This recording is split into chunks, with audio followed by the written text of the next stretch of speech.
Today Sunderland became a real living wage city, part of a project over the last 12 months with a number of local employers to look towards a goal of reducing poverty pay in the city. It's been a goal of this City Council for some time, but what we now have is a collection of employers who are also accredited real living wage employers.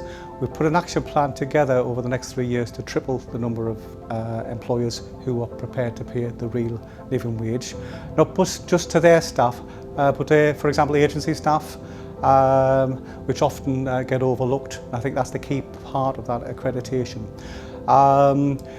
The idea behind this is to drive down poverty pay. I mean, we have situations now where people in employment are having to go to food banks just to put food on the table, and that just cannot be right in a modern society that we have now. We need to do something, and we are doing something, and the whole drive of this Real Living Wage City achievement is that we've made a commitment, not the council, not any individual employer, but a group of employers, and we're looking towards ensuring that in the future poverty pay becomes something of the past. Hi, my name is Val Barron. I'm the chair of the Living Wage Action Team at Tyne & Wear Citizens. When we launched 6 years ago, we did a big listening campaign, and in-work poverty was a real issue, and since then we've been trying to get more accredited living wage employers. So the fact that Sunderland Council is accredited and is making Sunderland Living Wage City is so exciting. I work in a lot of food banks in the city and know that in-work poverty is a real issue, and charity will not solve that, but becoming a living wage employer is a great step to reducing poverty in our region. We are proud to be a real living wage employer because it means so much for our staff and our students. We are one of the largest employers in the city. We recognise how important it is that our staff are paid and rewarded fairly. They do a fantastic job for our students, looking after thousands of students in the university, and it absolutely is a demonstration of the value and the contribution that they make. I'm really proud that I work for a charity, and I'm really proud that we've been able to adopt this initiative for a charity. Charity workers are often on lower pay, and that feels like that work's not as valued, so it's really great to push us up onto that level playing field and ensure that our staff are respected and that we give them the remuneration that we think they deserve. They do tough jobs and they deserve a good level of pay. So being a living wage employer to us means that we can support the staff that work with Love Amelia. We can help our staff feel valued and treated with respect the same way we do with our beneficiaries.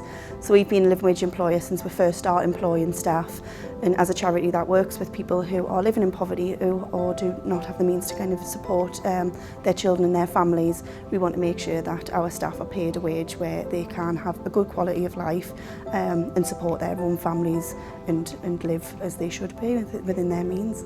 I am proud of it. It's because we have actually accredited for the things we actually do. That we are making the statement that we are now and will always be a real living wage employer. We will pay the real living wage. I think the action plan means a lot for the city. I think we've really got to work together to bring the city and its people out of poverty and ensure that people are feeling rewarded, valued for the valuable contribution they make across the city. Well, I think it's great for the city, and what we'd like to be doing is employing local people and attracting talent to Sunderland, and I think this is a really good starting point to do that. It's been really tough as an employer recruiting over the last couple of years, so I think this is a real step on the ladder to enabling more effective recruitment that saves organisations money.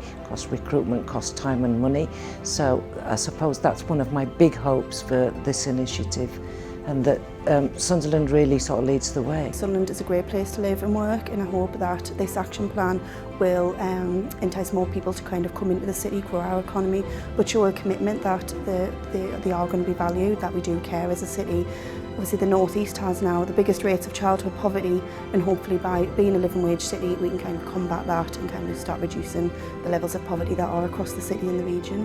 I suppose it's a statement of intent, isn't it? It's making it clear that to set up a business in Sunderland or to work in Sunderland means you'll be earning a reasonable wage, a livable wage, one that you can pay the bills on and put something to one side and have some of the good things in life.